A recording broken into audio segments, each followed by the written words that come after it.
Hi everyone, and thank you for purchasing the Quicksilver Iframe plugin software generator. Here is a copy of the software, and this is the file that you will get after you make your purchase. First thing you want to do is unzip the file, and this is a pretty straightforward use of this.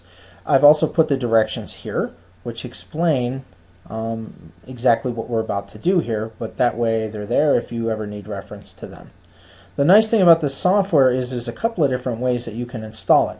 But we're going to do the most simplest form, which is to actually run the software right from the files that are sitting right now on your desktop. So you're going to click on Iframe, and you're going to go to iframeplugin.exe. Click on that. You're going to get this warning up here, which is going to tell you it's an exe file. So, I'm going to click yes. And boom, look at that. That's how simple it is to run the software. What you're going to do is you're going to fill out the information in all of these boxes here, and I'll show you exactly how to do that in a second. But this was just a quick little video on exactly how easy it is to generate the Iframe plugin box that you can use to create your iframes for wrapping anything that you want to promote. And I'll explain all of this in just a second. Hey everybody, I wanted to show you today how to use the Iframe generator plugin software to create your own unique branded plugins. I think you're really going to like this because it's very simple. As you can see from the prior video too, bringing up the software is also pretty easy. Well, the next step is just as easy and will only take a few minutes for you to do this. What you can do is gather the information ahead of time first. I would suggest that you do that because it just makes things a little bit easier. That way you know exactly what you're going to do with your plugin. So here we have a website that my wife has asked me to help promote, which is the Aquaponics Survival Community support page, which is actually more of a subscription page for her newsletter to all the people that are part of her magazine that she promotes each month. So this is just going to be another way that we can get some additional traffic and maybe some signups. So we thought it would be really cool to create a specialized plugin, and you could watch right before your eyes the plugin being made. So the first thing we wanted to do was come up with a plugin name, and we wanted to make sure that the plugin name also had the main keyword, which is aquaponics. And by the way, if you're not familiar with aquaponics, it's just a really cool way to grow your own food and also have your own protein that is through both fish and the relationship between the fish and the plants, and it's all based on hydroponics combined with the use of fish. So that's about as much as I know about it. But she has a very large following. She has one of the largest followings on Facebook too. And I'm going to show you how we can integrate the Facebook page too, so we can get more visits and more signups there. Next thing we did was write a description, and the description was going to go here, and what this does is it will actually generate the words that people can see after the plugin is created, and tells people exactly what they're going to get with this plugin. The next thing that we wanted to do was to decide on a version, and we're just going to call it version 1.02.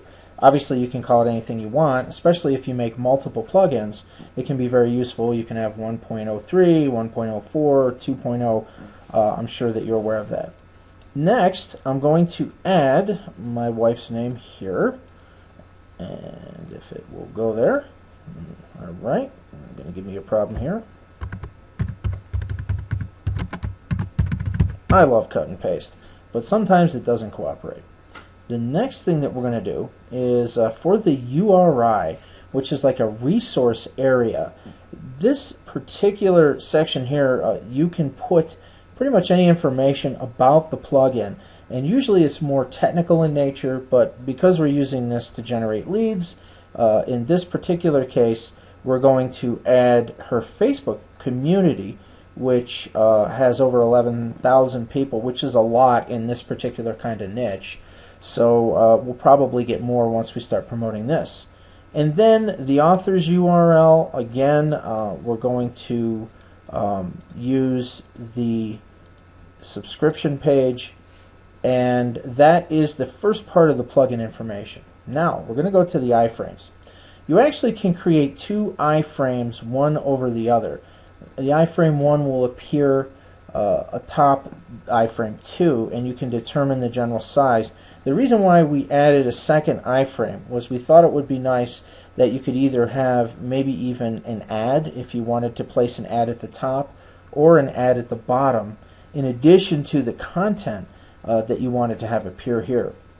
So what we did was we decided that in this particular case we didn't really want a border, but you can determine the border size, which will give a nice little border surrounding the web page that you're going to frame. So I'm going to put 0 here. Now the iframe URL is going to be the subscription page. So what we're going to do is we're actually going to put that here, and now we have the subscription URL that will appear on the WordPress site, so that when the person clicks on the left side of WordPress, they can actually be driven right to the website itself, which is actually going to be inside of WordPress. And we'll show you that. We'll show you the final results of all of this too. Now the iframe width and height, I've had a few questions about this. One of the easiest ways to determine the size is to get a really cool program called Snap-a-Shot. And this is really neat because you can screenshot just about anything you want with this. It's a one-click screenshot, and you can manipulate the size of the borders, but it also tells you on the side over here, and this is the free version, this is totally free, approximately the size as far as the width, if you don't know exactly the width of the images. And you don't need to be absolutely exact, but you should put a little border around the edge here when you do this. So we've already taken the dimensions of this, and then we also determined the length of the website. So we can get the sizes. You can even guesstimate. Just make sure that you overestimate a little bit when it comes to the height of the website. So that's how we got that information.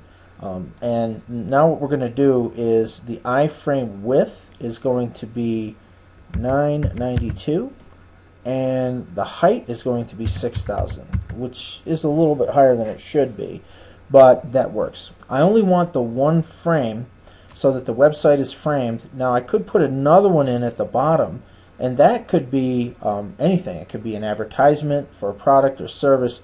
As long as it is somewhere on the web, you can put it there. Even clickable banners, just about anything you can imagine. So, but I'm only going to use one today because we just want to frame the site. Now I want to talk about this for a second, the iframe scrolling. This is a useful tool, and what happens is, I'm just trying to get rid of this. Let's say, don't save. Sorry about that. What this will allow you to do is, instead of the entire page appearing, 6,000 in height, this really long page, you can actually create an iframe that will be as wide and not quite as high, so that there will be scrolling. Now there is an issue with this that we're still working out. This will not work with every WordPress site. Usually the free versions of WordPress tend to have issues with this. Most sites it will function on, so I suggest that you choose no to start out with, but you can experiment with this. Our next version we're going to continue to work on this issue here, but so far about half of the WordPress sites have a scrolling issue. So that will still work on probably the better quality WordPress sites, but you can give that a try. Okay, so the next thing we do, once we're sure we have everything we want, is to click Generate Plugin.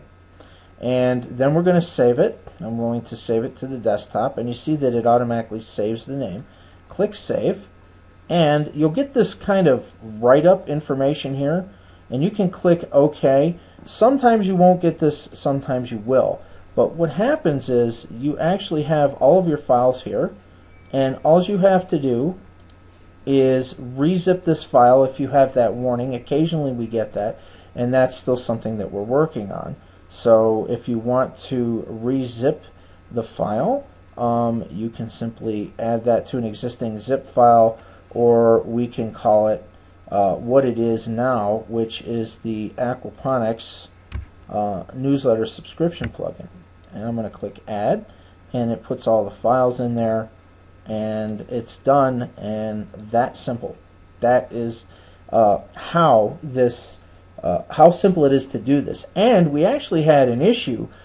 Typically, after you've used this service once, if it's fully installed into your computer, it will automatically zip the file for you. It also depends on how you save it too, so you can actually save it into a zipped file. Okay, so that pretty much in a nutshell is how to use this product. The next thing we're going to do is I'll put a video up to show you what this looks like once it's installed in a WordPress site, and then you can begin to distribute this all over the place.